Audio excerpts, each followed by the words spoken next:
اور ایک اور حدیث میں آتا ہے قیامت کے دن جب نامہ اعمال کھولے جائیں گے نا اور ہر انسان اپنے اعمال کو پڑھ رہا ہوگا تو اللہ کی نے کہا کہ طوبیٰ لمن وجد فی صحیفته استغفارا کثیرا، اس بندے کے لیے خوشخبری ہے، اس بندے کے لیے جنت کی ایک وادی ہے، اس وادی کا نام طوبیٰ ہے اور بڑی امیزنگ ہے.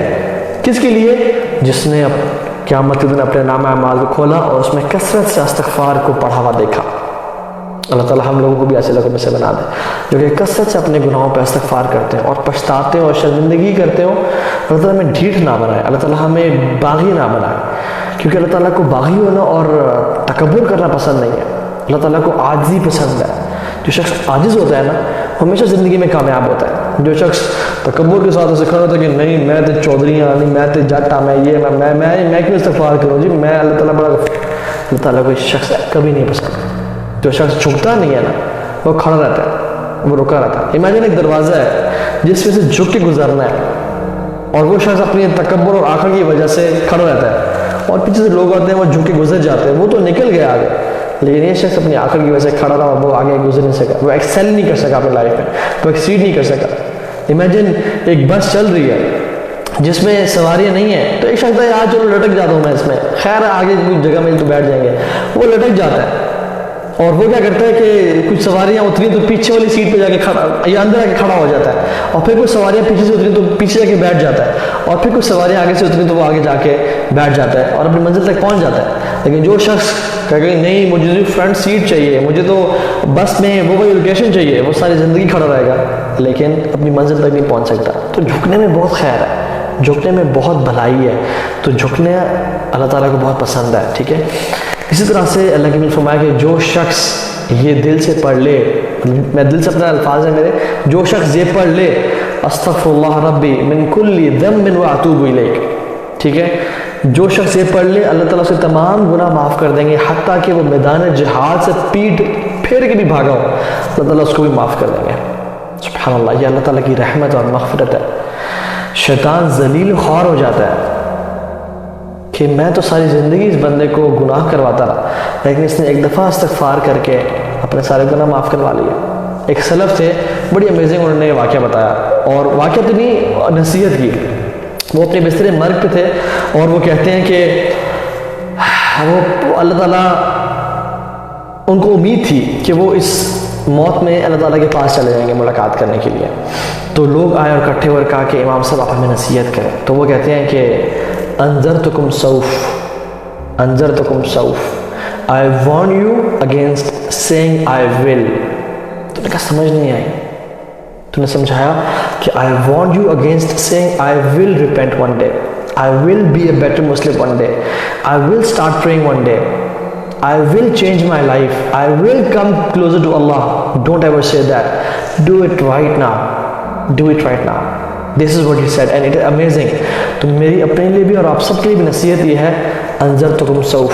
I warn you and myself against saying I will. میں انشاءاللہ توبہ کر لوں گا جی. دیکھنا جی اللہ نے جب ہدایت لکھی ہوئی اللہ مل جائے گی جی، آپ کو بھی مل گئی ہمیں بھی مل جائے گی. بہت سے لوگ ہیں جن کو ہدایت نہیں ملتی، بہت سے لوگ ہیں جن کو اللہ تعالیٰ جن کا ویٹ کرتے ہیں تم میری طرف ایک قدم بڑھاؤ میں تمہاری طرف 10 قدم بڑھاؤں گا، تم چل کے. انیشیشن جو ہے وہ انسان نے خود کرنی ہے. یہ نہیں کہ اللہ تعالیٰ ہدایت دیں گے. تو ہدایت ڈیفینیٹلی اللہ تعالیٰ سے ایک تحفہ ہے لیکن کوشش کرنے سے ملتی ہے. وَالَّذِينَ جَاهَدُوا فِينَا لَنَهْدِيَنَّهُمْ سُبُلَنَا. جو اللہ تعالیٰ کے راستے میں جہاد کرتا ہے، مینس کوشش کرتا ہے اللہ تعالیٰ کی طرف آنے کی، پھر اللہ اس کو راستہ دکھاتے ہیں. اِنَّ سَعْيَكُمْ لَشَتَّى. تمہاری کوششیں مختلف ہیں. کچھ لوگ کوشش کر رہے ہیں دنیا کے لیے، کچھ لوگ کوشش کر رہے ہیں آخرتی زندگی کے لیے. تو جو آخرتی زندگی کے لیے کر رہا ہے فَنُيَسِّرُهُ لِلْيُسْرَى. اللہ تعالیٰ کہتا ہے ہم اس کے لیے آسان کر دیں گے زندگی. لیکن جو شخص کوشش نہیں کرا اس کی زندگی کو وہ اور مصیبتوں میں پھنسا جائے گا. ٹھیک ہے. سو دا پوائنٹ از استغفار کو اپنی زندگی میں بنا لیں. ٹھیک ہے. اس سے ایک اور دوسرا ذکر میں آپ سے پرومس کیا تھا. ایک تو استغفار ہو گیا، دوسرا ذکر جو کہ امیزنگ ہے جس کو اپنے تھام کے رکھنا ہے وہ یہ ہے رسول اللہ صلی اللہ علیہ وسلم پہ کثرت سے درود پڑھنا. یہ بہت امیزنگ ذکر ہے. ایک صحابی آئے، انہوں نے کہا کہ وہ آ کے دعا مانگنا شروع ہو گئے اور بہت نہ اللہ کی تعریف کی نہ درود بھیجا دعا. تو انہوں نے کہا کہ قد عجلت. اللہ کے نے کہا تم نے بہت جلدی کی ہے. تو انہوں نے کہا رسول اللہ میں کیا کروں؟ انہوں نے کہا کہ اللہ کی تعریف کرو، میرے پہ درود بھیجو. ٹھیک ہے. ایک اور واقعہ میں آتا ہے کہ ایک صحابی نے کہا کہ یا رسول اللہ کے نے کہا کہ مجھ پہ درود بھیجو کچھ پورشن اپنی دعا کا. تو انہوں نے کہا رسول اللہ میں اپنی دعا کا 1/3 آپ پہ درود بھیجوں گا. اللہ کے نے کہا ان شئت، تمہاری مرضی ہے، فإن زدت فهو خیر لک، اگر تم زیادہ کرو گے تو تمہارے لیے مزید بہتر ہے. تو میں نے کہا رسول اللہ کہ میں اپنی دعا کا آدھا حصہ آپ پہ درود بھیجوں گا اور آدھا حصہ اپنی دعا مانگوں گا. آپ نے کہا ان شئت، تمہاری مرضی ہے، فإن زدت فهو خیر لک، اگر تم زیادہ کرو گے میرے مجھ پہ درود پڑھنا تمہارے لیے بہتر ہے. اس نے کہا رسول اللہ اوکے، مطلب 2/3 میں اپنی دعا کا آپ پہ درود پڑھوں گا اور 1/3 میں اپنی دعا کروں گا.